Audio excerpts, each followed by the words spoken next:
কি কর্তব্য পালন করব, কি আপনার আমাদের করণীয়, কি ব্যবহার করতে হবে এতিমের সঙ্গে। চলে যান, আল্লাহর কোরআন খুলেন, আমি শোনাচ্ছি আপনাদের সূরা কাহফ আয়াত নাম্বার 82। এতিমের সঙ্গে কি সুব্যবহার করা যাবে এবং এতিমের সঙ্গে কি আমাদের কর্তব্য, কিভাবে তার সঙ্গে সঠিক জায়গায় আমরা পৌঁছাতে পারি, তার এক্সাম্পল সুন্দর করে আল্লাহ পাক রব্বুল আলামিনের কোরআনে। ঘটনা লম্বা, আমি এতটা বলবো না, আগেই বলেছি, খালি পয়েন্ট, যেইটুকু প্রয়োজন সেইটুকু। কি হলো, একজন নবীর সঙ্গে হযরতে মূসা আলাইহিস সালাম তিনি যেন এই সম্বন্ধে আলোচনায় মগ্ন ছিলেন যে আজকে আমার থেকে জ্ঞানী আর বড় কেউ নেই। পরিশেষে আল্লাহ জানিয়ে দিলেন, ফকর করো না, বড়র বড় আছে, তুমি যাও দেখবে তোমার একটা ওস্তাদ সামনে পাবে, সেই ওস্তাদ তোমার থেকেও বড়। এবার লম্বা ইতিহাস আপনাদের জানা, সম্পূর্ণ আমি বলছি না, একটা জায়গায় বলি। হযরতে মূসা আলাইহিস সালাম দৃশ্যগুলো দেখছেন আর বলছেন এটা কিন্তু ঠিক হচ্ছে না। বলছেন, কেন? আমি তোমাকে বলিনি যে তুমি কোনোদিন আমার এই সমস্ত কথা বরদাস্ত করতে পারবে না? দেখেন কোন জায়গায় নিয়ে যাচ্ছেন ভাইরা আমার। তিনাকে নিয়ে এবার যাচ্ছেন তিনার ওস্তাদ হযরতে খিজির আলাইহিস সালাম। যেতে যেতে যেতে যেতে এই রকমের একটা গ্রামে প্রবেশ করেছে, যেই গ্রামের মানুষদের কাছে আহ্বান জানায় কোন রকমের কেউ সাড়া দেয় না। ওই মুহূর্তে রাস্তায় আগে বাড়ে, দেখে একটা জায়গায় একটা বাড়ির দেওয়াল যেন বাঁকা হয়ে গেছে। ওই দেওয়ালটা বাঁকা হয়ে আছে। হযরতে মূসা আলাইহিস সালাম যেন তিনার সাথে যাচ্ছেন, গ্রামবাসী কেউ সাথ দিচ্ছে না, কেউ যেন এই রকমের তাদের পাশে দাঁড়াবে সেও দাঁড়ায় না। ওস্তাদ এবার ছাত্রকে শিক্ষা দেবার জন্য যে দেওয়ালটা হেলে আছে ওই দেওয়ালের পাশে গিয়ে দাঁড়িয়ে দেওয়ালটাকে এবার সোজা করে দেয়। ছাত্র হযরতে মূসা আলাইহিস সালাম রেগে ফায়ার, এ কি করছেন? গ্রামের মানুষ আমাদের খোঁজ নিচ্ছে না, আর আপনি এই কি করছেন? দেওয়ালটাকে সোজা করছেন কেন? পড়তে দেন। তখন বলছে, আরে নবী মূসা, এটাও তোমার জ্ঞান নাই, আর তুমি বলেছিলে আমার থেকে জ্ঞানী কেউ নাই। আল্লাহর কোরআন সঙ্গে সঙ্গে এবার বলছেন, শোনো ভালো করে, ওয়া আম্মাল জিদারু ফাকানা লিগুলামাইনি ইয়াতীমাইনি ফিল মাদিনাতি ওয়া কানা তাহতাহু কানজুল লাহুমা। এবার বলছেন, হে নবী মূসা শোনো, এই দেওয়ালটাকে আমি কোনো মতে ঠিক করে দিতাম না, দেওয়ালটাকে আমি হাত লাগাতাম না। এই দেওয়ালটাকে হাত লাগার কারণ হলো এই দেওয়ালওয়ালা জীবনে বেঁচে নাই, মারা গেছেন, কিন্তু তার দুইটি সন্তান আছে, তারা হলো এতিম। আজকে ওই এতিমদের পাশে যদি না দাঁড়া হয়, আল্লাহ রাব্বুল আলামিনের কাছে ধরা পড়ে যেতে হবে। এই বাড়িটা, এই দেওয়ালটা এতিমদের। দেখেন কত বড় একটা দায়িত্ব, কত বড় কর্তব্য। পৃথিবীর মানুষকে শিক্ষা দিচ্ছেন যে দেখো এতিমদের সঙ্গে কি না ব্যবহার করতে হয়। কি করছেন? দেওয়ালটা হাত দিয়ে ঠিক করছেন বা করে দিলেন, তারপরে বলছে আরে নবী মুসা, এই দেওয়ালটা এই শহরের এই গ্রামের ভিতরে ঠিক করে দেওয়ার কারণটা হলো এই দেওয়ালের ভিতরে অনেকগুলো হীরা মানিক মুক্তা লুকায়িত আছে। এই এতিম বাবা নাই, বাবা খুব পরিষ্কার সালেহ মানুষ ছিলেন, বাবা মারা গেছে। এখন যদি দেওয়ালটা পড়ে যায় তাহলে এলাকার মানুষেরা এসে এই এতিমদের মালগুলো তারা লুটপাট করে নেবে। কর্তব্য দেখেন কত বড় এবং কত বড় দায়িত্ব পালন করছেন। শুধু ওই কথাটা বলে ছেড়ে দেন না, বলছেন হে আমার ছাত্র শোনো, ওয়াকানা আবুহুমা সালিহান ফাআরাদা রাব্বুকা আন ইয়াবলুগা আশুদ্দাহুমা ওয়া ইয়াস্তাখরিজা কানদুহুমা রাহমাতাম মিন রাব্বিকা। এই শব্দটাই যেন এবার শোনাচ্ছেন, বলে শোনো রে, এই এতিম ছেলে দুটোর বাবা ছিল পরেশগার সালেহ মানুষ, এতই ভালো মানুষ। কারণটা হলো ঠিক করে দেওয়ার, যখন এতক্ষণ পর্যন্ত এই ছেলেরা যেন সঠিক জায়গায় পৌঁছায় নাই, তারা এতিম হয়ে বসবাস করে। আর যদি এই সমস্ত মাল ধনগুলো বেরিয়ে যায় তাহলে এই সুন্দর জায়গাটাকে গ্রামের মানুষেরা তারা লুটপাট করে নেবে।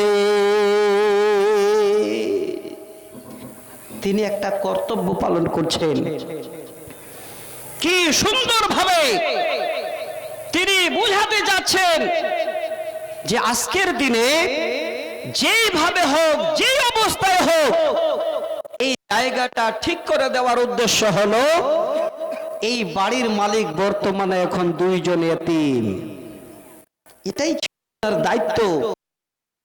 এবং ছাত্রকে বুঝালেন, শিক্ষা দিলেন যে এতিমের সঙ্গে আমাদের ব্যবহার কেমন হবে, এতিম মানুষ, এতিম বাচ্চাদের সঙ্গে আমাদের চলাফেরা, তাদের মানে দাম্পত্য জীবনে কি আমাদের ব্যবহার হবে, এটা হযরতে মূসা আলাইহিস সালামকে তিনার ওস্তাদ শিক্ষা দিলেন। আমার বন্ধু, আজকে আমরা একটু শিক্ষা অর্জন করি, একটু শিক্ষা নিই। আমরা বর্তমানে এতিমদের সুযোগ যদি পাই তাহলে যা কিছু আছে লুটপাট করে খেয়ে নিয়ে দায়িত্ব বহন করা তো দূরের কথা, তাদের জীবনে শূন্য হাতে খালি বাড়িতে না হলে কুড়ে ঘরে খাড়া করে দেব। এটা আমাদের রীতি রেওয়াজ হয়ে গেছে। সুযোগ পেলেই হলো, সুযোগ যদি পেয়ে যায় এতিমদের সঙ্গে তারা ভালো ব্যবহার করা তো দূরের কথা, তারা এতিমদেরকে জীবনে যা যাবতীয় বাবা ছেড়ে গেছে সেই মালটা কি করে লুট করা যায় তার জন্য আগে আগে রাস্তা খুঁজে আছে।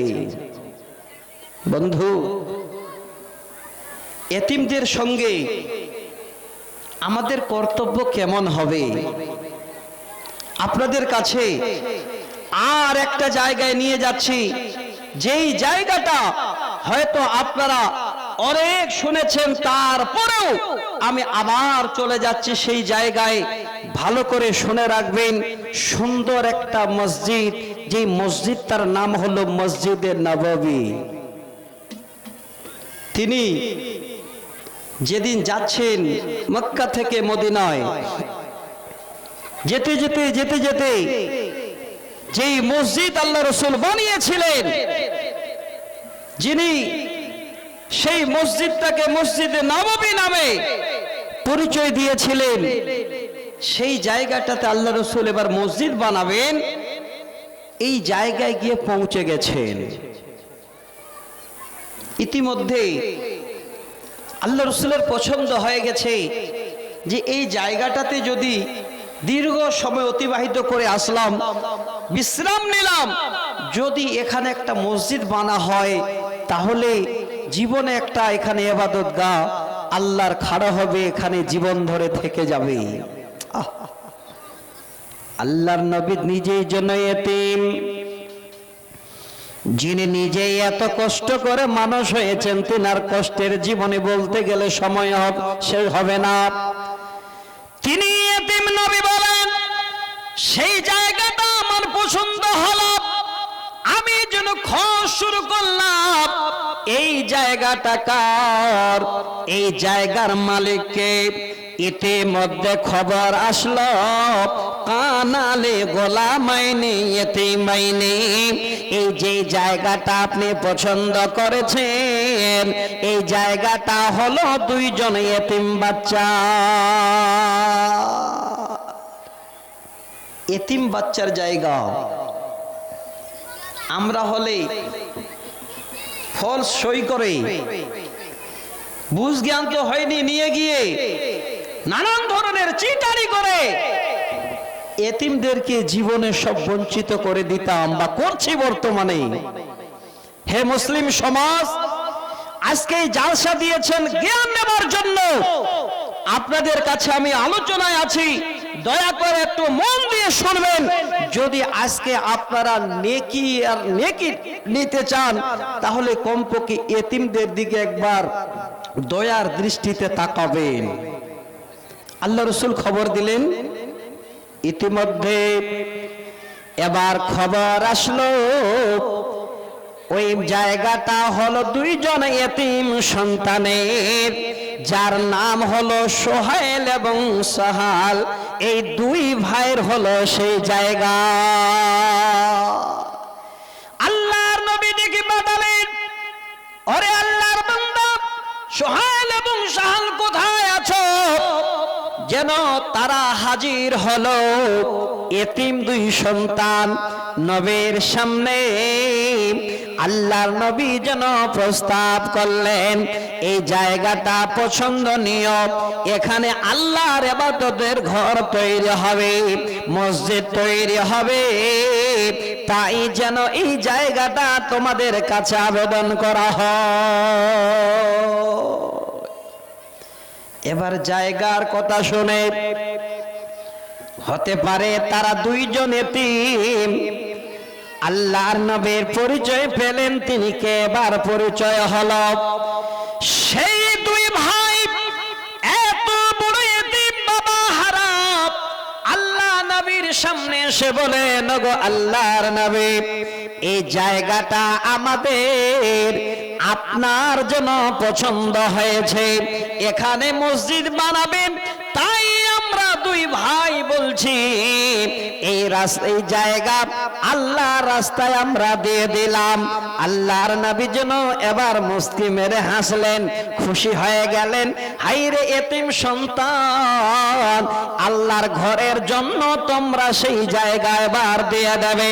কিন্তু আল্লাহর নবীর কর্তব্য কি, তিনার দায়িত্ব কি, সেটাই বুঝাতে চাই।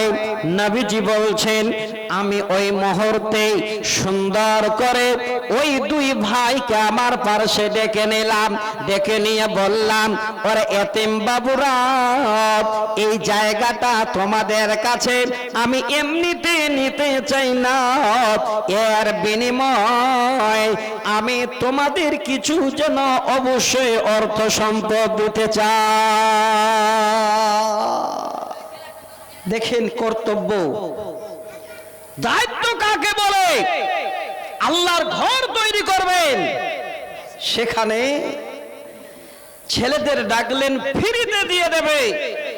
আল্লাহ রাসূল বলছেন, না, আমি যদি এই জায়গাটা ফ্রিতে নিয়ে নিই, অনেক দুশমন আছে, তারা এই কথাটা যেন রটিয়ে দেবে, তিনি নাকি শেষ নবী হয়েছেন, তিনাকে নাকি মানুষেরা নবী বলে মেনে নেয়, আর দুইজন এতিম সন্তানের জায়গা এদিক ওদিক ছলনা করে নিয়ে আল্লাহর ঘর বানিয়েছে। এই কথা যেন কোনদিন আল্লাহর নবীর বড় দায়িত্ব। সঙ্গে সঙ্গে ওই জায়গাটা এবার কিছু সম্পদ দিয়ে নবীজি কিনে নিলেন। ওই জায়গায় সম্পদ ব্যয় করেছিলেন হযরতে ওসমান গনি রাদিয়াল্লাহু তাআলা আনহু। ওই জায়গা কেনার জন্য এত বেশি জন আল্লাহ রাসূলের হাতে মাল তুলে দিয়েছিলেন। কি পেলাম? কি পেলাম? এতিমদের সঙ্গে আল্লাহ রাসূলের ব্যবহারটা কেমন হলো দেখেন। জমিটা এমনিতে পাচ্ছিল, কিন্তু আল্লাহ রাসূল কোনো মতেই সেই জমিটা এমনিতে নিলেন না, সেখানে সুন্দর করে পয়সা দিয়ে, পয়সার বিনিময়ে জায়গাটা নিয়ে মসজিদ বানালেন। আল্লাহ রাসূল তিনিও এতিম, এবং তিনি এতিমের উপরে কি বড় কর্তব্য পালন করছেন। তিনি আবার বলছেন, হে পৃথিবীর মানুষ, যদি তোমরা তোমাদের অন্তরটাকে জোড়াতে চাও, যদি তোমরা জীবনে এই রকমের মনের ভিতরে কোন রকমের সান্ত্বনা নিতে চাও, শুনে রাখো ভালো করে। নবীজি বলেন, আমি নবী যেন বলছি, ইজা আরাত্তা তলিনা কালবিকা ফাআমসাহা রাসাল ইয়াতীম। আল্লাহর নবী বলেন, যদি তোমাদের এই রকমের অন্তরটা শীতল করে নিতে চাও, কেউ যদি তোমরা মনে করো আমি জীবনে আমার অন্তরটাকে নরম করে ফেলব, নবীজি বলেন, হে পৃথিবীর মানুষেরা, তোমাদের সামনে যদি এতিম বাচ্চাদের দেখতে পাও, তাহলে তোমরা ওই এতিম বাচ্চাদের মাথায় এইভাবে করে হাত বুলিয়ে দেবে। কয়জন হাত বুলাই? এটা কি আমাদের দায়িত্ব? এতিমকে দেখলে দূরে সরি,